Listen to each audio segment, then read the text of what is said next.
Welcome back to this latest episode of Mike on Mortgages. I'm Mike Eash, your host and a licensed mortgage expert. Today we're going to be talking about establishing or improving your credit. I'm going to give you 5 tips to improve your credit score from the perspective of someone who's trying to help you buy a house. A mortgage credit report is a credit report pulled by a lender from the 3 credit bureaus and merged with weighted criteria to determine your ability to repay. It is different than what you might get yourself online.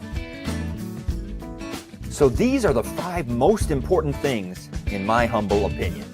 First, sign up for a free credit monitoring service. Definitely free because there are plenty of free ones available, and it's not worth paying for because the credit score numbers they give you are worthless. But the information that they give you may help you find something that you didn't know about that was on your credit.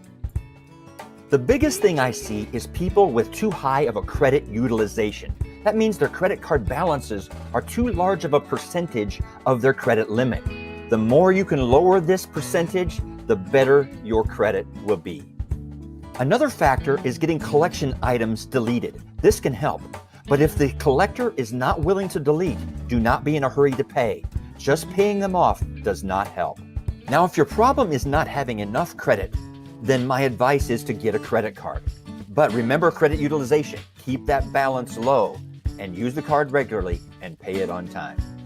Speaking of pay it on time, in case that's not common sense, let's make that tip number 5. You have to pay everything on time. Late payments will hurt your credit more than anything else. I go into a lot more detail in my blog on my website, so check out that site for more information. Thanks for watching. Check out the rest of the videos in the series, and if you need anything individually, please reach out. I would love to be your mortgage expert.